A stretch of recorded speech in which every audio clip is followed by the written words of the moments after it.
get into it.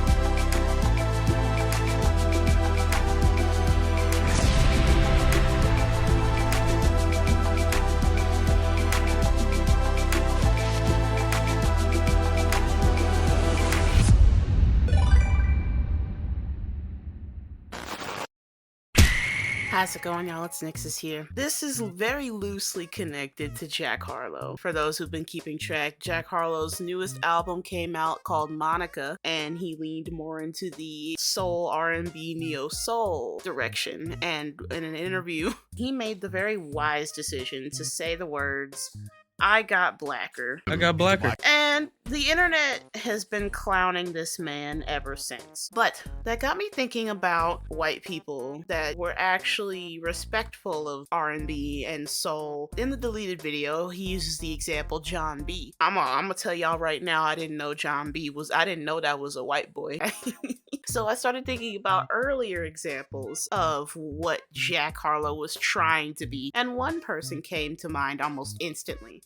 Michael McDonald, most famous for being the lead singer of the Doobie Brothers back in the 70s, and he also is famous for his single, I Keep Forgetting. Y'all know the one. My shock was akin to the same as when I found out that Bobby Caldwell was a white guy, and then I started noticing something. Damn, there are a lot of white musicians that sound black. I started reading on Michael McDonald's Wikipedia page. If y'all know the Patti LaBelle song, On My Own, the man that she's singing with is Michael McDonald. If you've ever listened to Aretha Franklin, I can't remember the name of the song. It's a very famous duet that she does, but she did a duet with him as well. I decided to open up a Wikipedia article on the band he was in, the Doobie Brothers, and then I started reading. And a term came up that caught my attention. Blue-eyed soul. And what I found was very interesting. Take my hand. We're going on a journey. Blue-eyed soul refers to R&B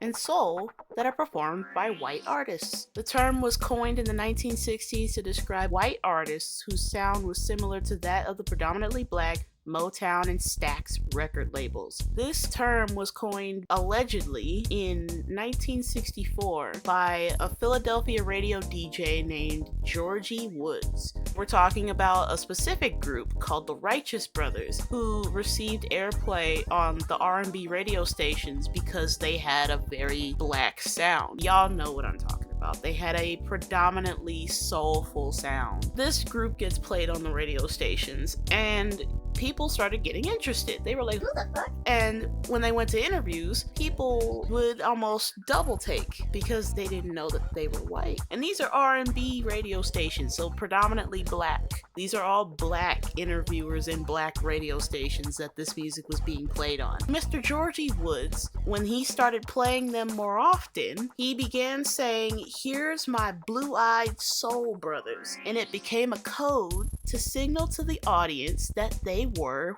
in fact, white singers. It was thought to have started the trend of R&B radio stations playing songs by white artists, a more integrative approach that was then popular with their audience. White people playing R&B actually was a thing before the term blue-eyed soul was even coined. In the early 1960s, one of the rare female blue-eyed soul singers was Rosemary Victoria Euro, also known professionally as Timmy Euro, whose vocal delivery and repertoire were influenced by African American singers such as Dina Washington. White people drawing inspiration from black people. We've also got singers such as Lonnie Mack, Felix Cavalier, who's a part of the group called the Rascals, Dusty Springfield, Eric Burden, and Tom Jones. Chris Clark, first white guy to have an R&B hit with Motown Records. Kiki D became the first British artist to sign and record with Motown. And this was during the 60s, so white people mixing with black people was still frowned upon. It wasn't illegal anymore, but it was still heavily frowned upon. We start going into our more recognizable names: Jerry Lee Lewis, Elvis Presley, Delaney and Bonnie, Michael Sambello, toured with Stevie Wonder, and performed on numerous blue-eyed soul hits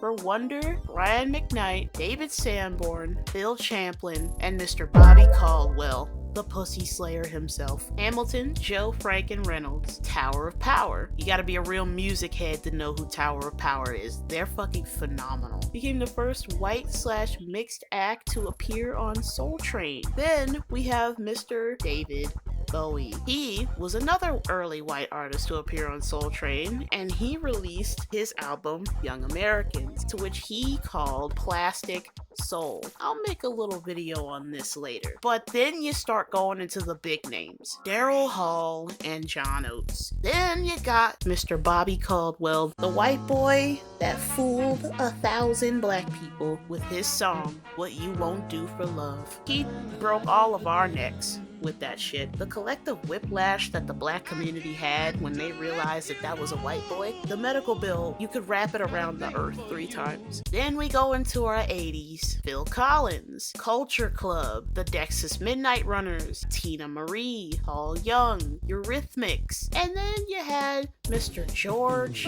Michael.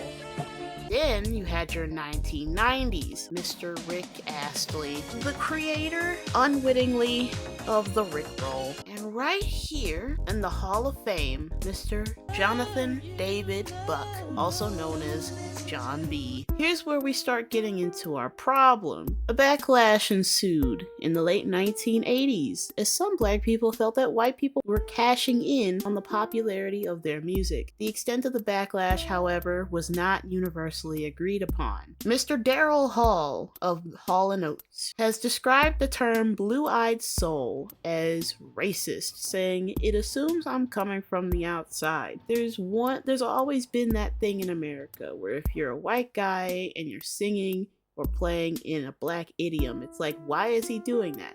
Is he from the outside looking in? Is he copying?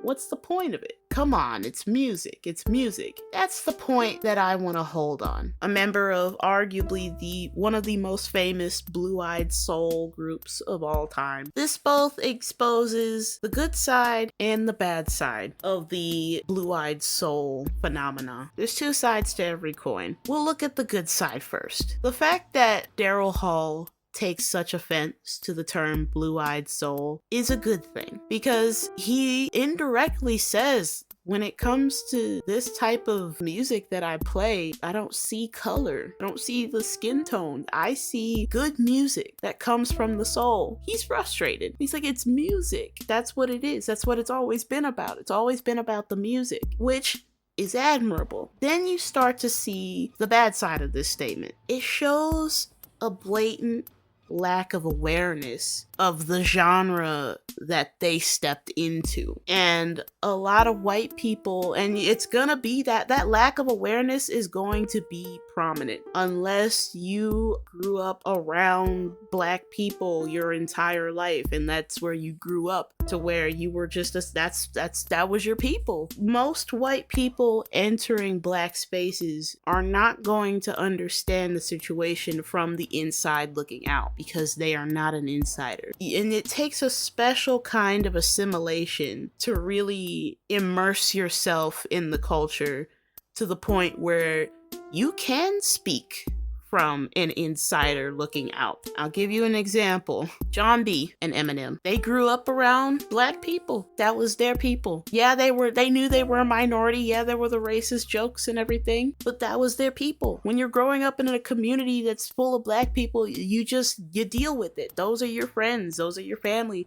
Those are your neighbors, your brothers, your sisters. And after a certain level of assimilation, the barriers are broken down. You become one with the culture. You learn about the ins and outs because you're living it. You're living it along with them. There is no outside disconnect. You're already assimilated because that you're living the same exact life that this person is living. You're both treated the exact same way. You both suffer the same consequences. So in that way, you're looking from an insider looking out. Eminem grew up in some grimy ass hoods, man. He grew up in fucking Detroit, back when Detroit was just the Black Air Force city. That's what it was, because niggas in Detroit had negative chill. It was just crash out season every day, all year round, crash out season. And he did his homework. He went to school, he learned history, and he learned about the oppressors, the conquerors. From his perspective, he's a white guy, but he's like, I'm not there with the white people, with the white suburban people. I grew up in the hip hop scene because that was my music. These are my people. This is my life. I grew up in it. I lived in it. And so that's why Eminem has such respect, is because he didn't come from the outside and assimilate over time. He grew up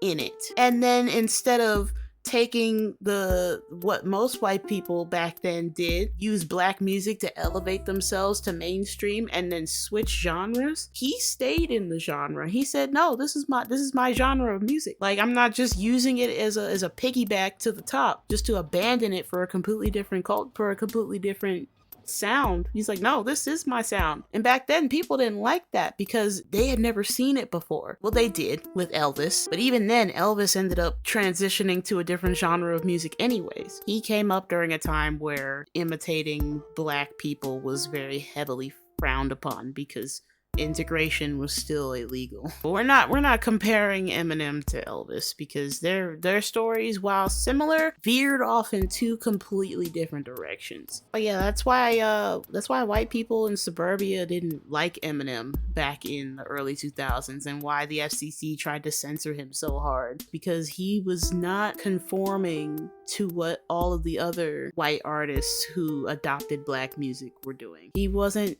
switching to a cleaner, more palatable genre, and I use that in air quotes. And he was trolling. He trolled everybody. Slim was just that. He was that wigger. Slim was the ultimate crash out, so he earned the black community's respect. That's a black boy. He's just got vitiligo. John B, that's a black man. Bobby Caldwell, that's a black man. Michael McDonald, that's a black man. We're taking them. We as the black delegation, those are our picks that we're drafting into the black delegation. Those are our top picks for the draft this season. If you agree with that, put it in the comment section. Name your top 4 delegates. Suffice it to say, Blue-Eyed Soul has been a very peculiar phenomena in the music industry. When it comes to Blue-Eyed Soul and Blue-Eyed Hip Hop, you can always tell the ones who are outsiders just existing in the culture and an insider looking out. They don't understand the spirit behind it. They don't understand the struggle behind it. They don't understand where the music actually comes from. All they know is that to them it sounds good. They'll be able to achieve success with it. But the ones who grew up inside of the pain and inside of the struggle along with us, and the ones who take the time to learn, not because they want to leech off of it, but because it feels right. Black people are getting a little more militant about who we let into our spaces. It's hard for us letting outsiders into our spaces because we for so long have been infiltrated and exploited for our history and our culture. If we are a bit gatekeepy and defensive and militant about who gets to enter our spaces, read a history book and you'll understand why. Like I said, my top 4 draft pick into the black delegations from the white delegation are Marshall Mathers, John B, Michael McDonald, Bobby Caldwell. If you agree with that, put it in the comment section. If you disagree, put it in the comment section. What are your top 4 picks? It could be male or female. I just chose all male ones because those were the only ones I could think of at the time. I'd be interested to know. As always, I've been Nixus, and I will catch y'all in the next video. See ya.